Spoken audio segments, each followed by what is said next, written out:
Merci beaucoup. Donc, bonjour à toutes et à tous. Moi, je suis doctorant en deuxième année au LENA, donc un laboratoire d'écologie, mais dans une toute petite équipe qui fait plutôt de la paléontologie en fait.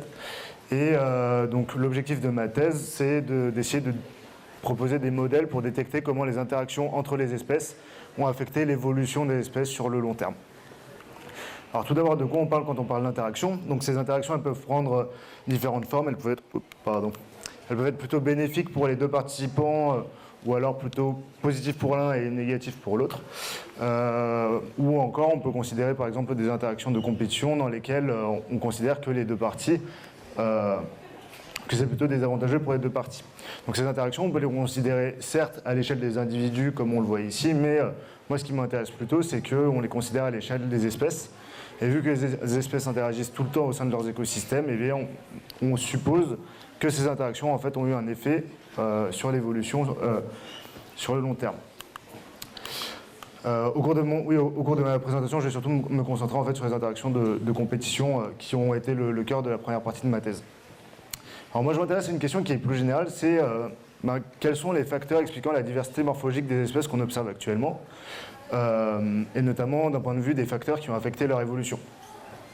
Alors on a une première réponse que je vous ai donnée partiellement juste avant, c'est que eh bien, les interactions biotiques ont permis d'avoir toute cette diversité morphologique. Notamment, en fait, on a un mécanisme qui a été pas mal décrit durant les 70 dernières années, qui s'appelle le déplacement de caractère, qui est l'observation que si deux espèces se ressemblent beaucoup et ont à peu près la même écologie, mais qu'elles se retrouvent au sein du même écosystème, elles vont développer des morphologies qui vont être différentes lorsqu'elles sont mises en contact. Alors on a un exemple pour ça, par exemple, alors ici ça vous fera peut-être un peu loin pour l'observer, mais ici vous avez deux anoles qui sont globalement deux lézards qu'on retrouve dans les Caraïbes, qui sur leurs îles respectives ont des écologies qui sont globalement assez similaires en termes de position dans la canopée et de morphologie.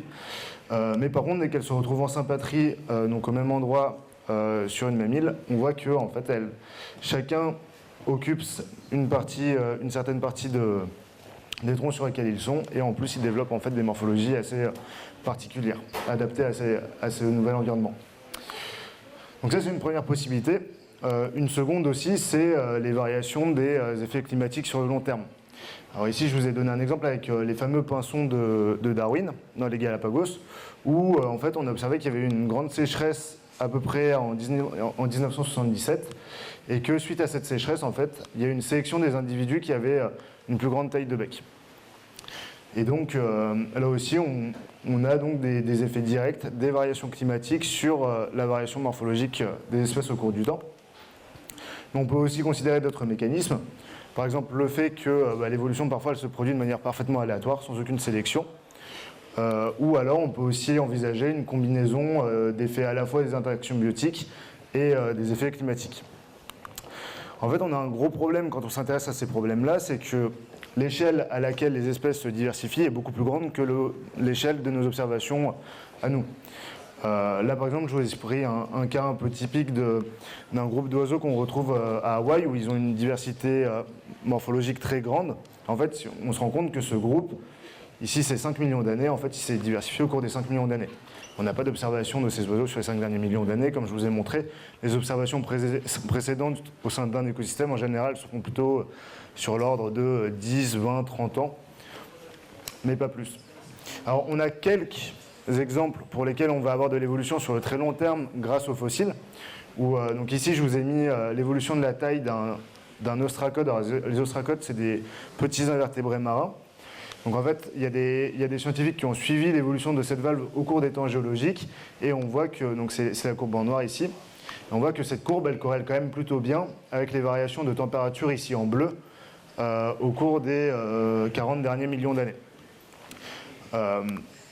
Donc ça, c'est pour la partie climatique. Pour la partie interaction, c'est encore plus compliqué parce qu'on ne peut pas attester que deux espèces interagissaient vraiment au sein d'un écosystème.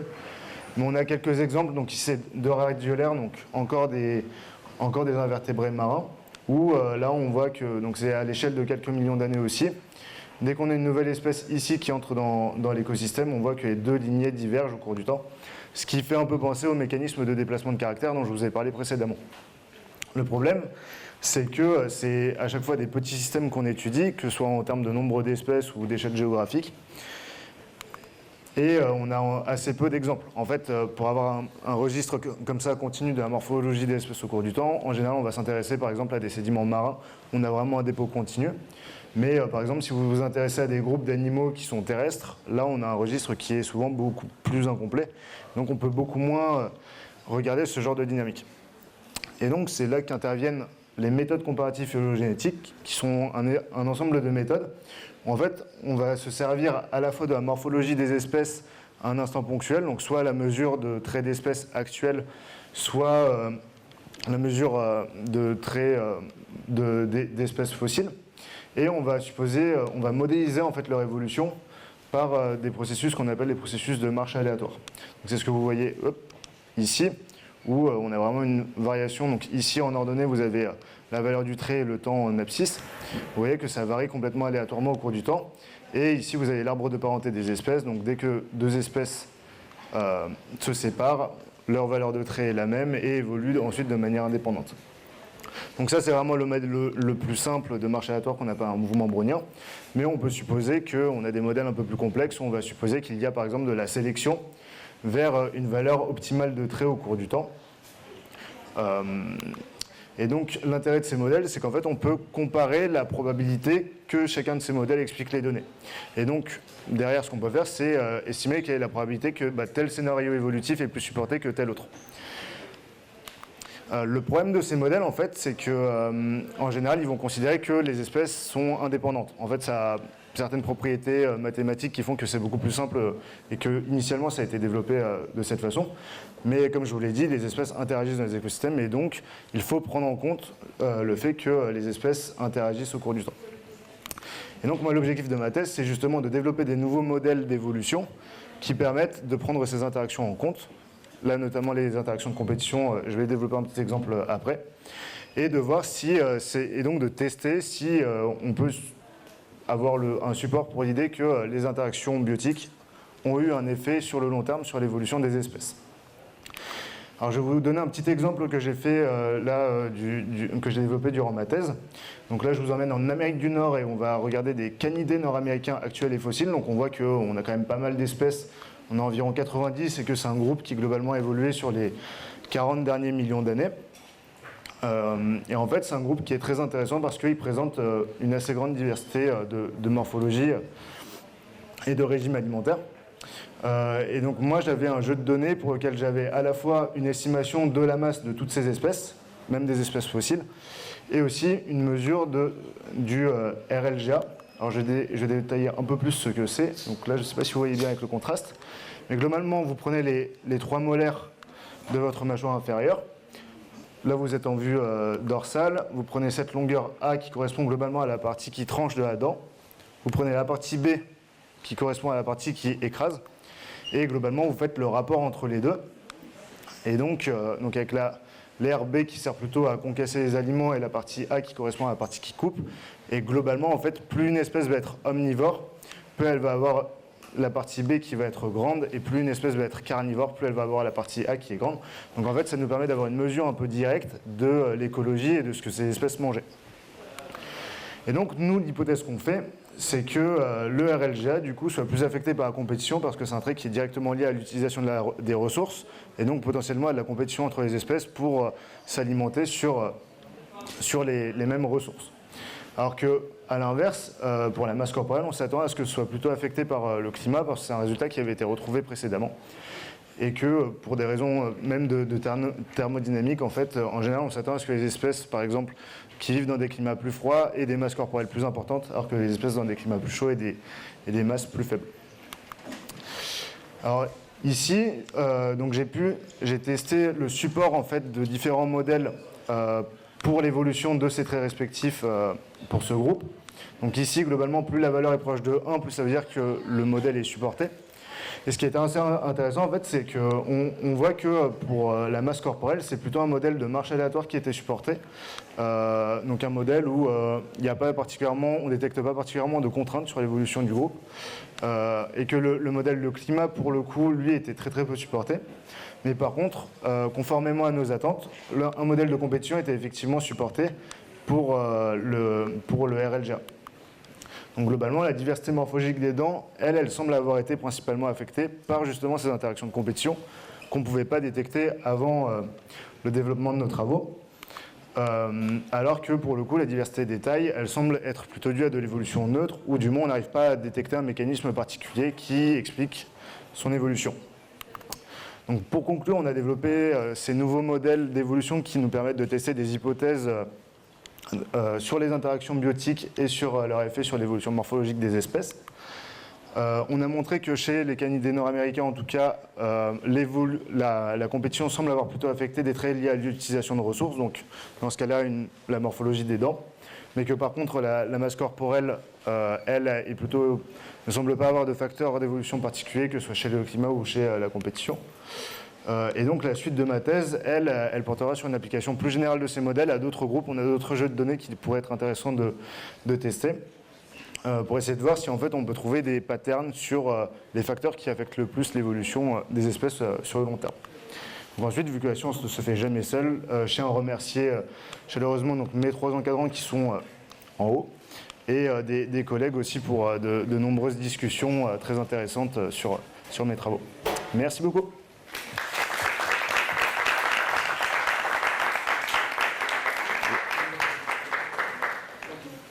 Merci beaucoup. Désolée pour la présentation de tout à l'heure, c'était quand même beaucoup plus clair que par un doctorant. Alors, est-ce que vous avez des questions?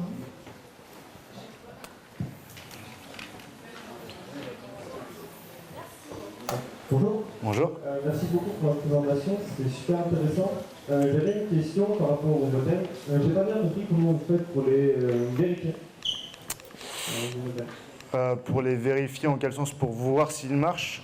Oui, c'est ça, pour avoir confiance dans le modèle. Alors, pour avoir confiance dans le modèle, en fait, on va avoir en général, on va se baser sur des simulations. C'est-à-dire qu'on va simuler l'évolution des espèces le long des phylogénies avec des traits hypothétiques. Et on va voir si, on va pouvoir modéliser en fait avec des modèles plus complexes que ceux que nous on suppose, par exemple sur la façon dont la compétition va affecter l'évolution des espèces. Et par exemple, si on modélise l'évolution des espèces avec un modèle où la compétition est prépondérante et que à la fin on trouve que c'est le modèle de compétition qui est le plus supporté, alors ça valide entre guillemets notre méthode. Mais il y a effectivement potentiellement un problème parfois où on va pouvoir bien implémenter des modèles, on va montrer que l'inférence marche, mais que par contre, en fait, ils ne détectent pas bien du tout les mécanismes qu'on suppose. Parce qu'en fait, vu que c'est des méthodes inférentielles, en fait, en général, on est obligé en quelque sorte d'utiliser des modèles beaucoup plus simples que ceux par lesquels on modélise l'évolution. On a beaucoup plus de variables et autres. Il faut bien comprendre qu'ici, nous, on a accès juste en fait à la morphologie des espèces et à leur structure de parenté, mais on n'a pas accès à des données comme la taille de population ou ce genre de choses qui ont un effet très fort sur l'évolution des espèces. Donc, on est toujours obligé un peu de jouer entre les hypothèses qu'on fait, la complexité des modèles qui ne doit pas être trop grande pour pouvoir justement bien supporter nos modèles et voilà. Merci.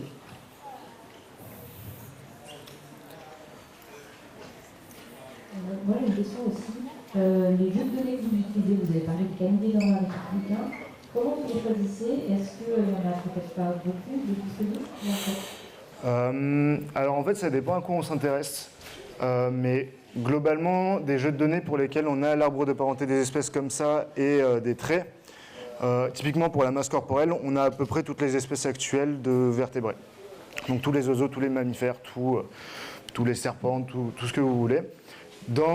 Moi, en fait, j'essaie de les appliquer plutôt dans un cadre de paléontologie parce que c'est le domaine duquel je suis issu. Et là, effectivement, pour le coup, on a un peu moins de données. Alors, la façon dont je vais choisir mes jeux de données, c'est déjà s'il y a des traits d'intérêt. Donc là, typiquement, en fait, ce jeu de données-là, ce qui était intéressant, c'est qu'on avait des mesures à la fois de ce rapport de dents et de la masse corporelle. Donc ça nous permettait de regarder des dynamiques un peu propres à différents traits sur lesquels on a différentes hypothèses d'évolution.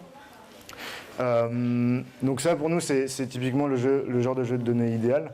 Mais après, parfois, ça peut être aussi... il va y avoir des gens qui font de l'acquisition de données et qui ont certaines hypothèses sur la façon dont un trait qu'ils ont étudié évolue.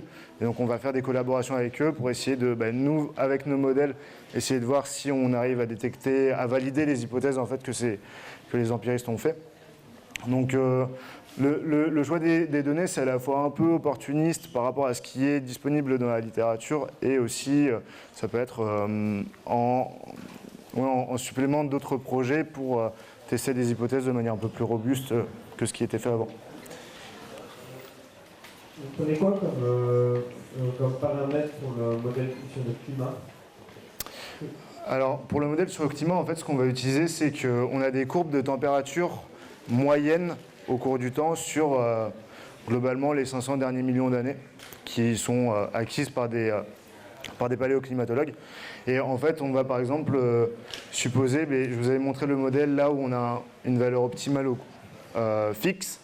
En fait, on a des modèles plus complexes où on va dire que notre valeur optimale, en fait, elle n'est pas fixe au cours du temps, mais elle va suivre ces courbes de climat. Et donc, typiquement, ça nous permet de voir des hypothèses sur, par exemple, est-ce que la taille moyenne dans le groupe suit des dynamiques climatiques sur le long terme, ce genre de choses. Donc, ça va être principalement des jeux de données de température au cours du temps ou de précipitation en général. C'est les deux données pour lesquelles on a des mesures assez fiables. Au cours du temps, au moins sur les 200 derniers millions d'années, on a des courbes on a plusieurs proxys pour ces courbes, et globalement, elles se recoupent à peu près toutes. Donc on peut supposer que ça marche plutôt pas trop mal. Mais c'est toujours des courbes globales qu'on utilise et jamais des courbes locales, ce qui peut être aussi une approximation que l'on fait. Et en termes d'aire géographique, vous couvrez le monde entier? On peut faire des modèles qui couvrent le monde entier, mais en fait, justement, c'est un peu tout le problème, typiquement avec les modèles climatiques et les modèles de compétition dont je parle. Donc là, moi, en fait, vu que tous les canidés nord-américains sont en Amérique du Nord, comme leur nom l'indique, et que les carnivores, de manière générale, ils ont des aires de répartition qui sont assez grandes, en fait, je pouvais faire l'hypothèse que toutes les espèces interagissaient entre elles, et c'était pas une hypothèse qui était, disons, ça reste lourd, mais disons que c'était pas trop lourd comme hypothèse. Mais par exemple, si on a des espèces qui sont sur plusieurs continents, là, ça devient un peu plus coton de dire que toutes les espèces interagissent entre elles. Donc on a des modèles qui permettent de prendre en compte justement l'histoire biogéographique des espèces, donc prendre en compte leur histoire de migration au cours du temps. C'est des modèles qu'on a développés là dans les derniers mois et qui nous permettent justement d'avoir des applications qui sont un peu plus à l'échelle des continents. Mais par contre, typiquement pour les modèles de climat, on sait que le climat il a varié dans le temps, mais pas de manière homogène sur tous les continents. Mais par contre, nous, en général, on utilise des courbes de température qui sont globales. Du coup, on peut toujours nous dire, mais cette hypothèse, si vous regardez les dynamiques de climat en Amérique du Sud par rapport à l'Europe, c'est quand même assez différent dans les 40 derniers millions d'années. Est-ce qu'on peut faire des hypothèses globales comme ça? Donc, c'est pour ça qu'il y a encore pas mal de développement à faire là-dedans. Mais du coup, oui, on peut faire des hypothèses globales à partir du moment où on arrive à être suffisamment solide dans les modèles qu'on développe pour, disons, minimiser le risque des hypothèses qu'on fait. D'accord.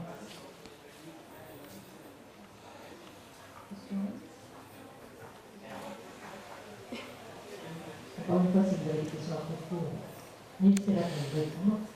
Merci beaucoup, merci énormément. De rien. Pour votre participation.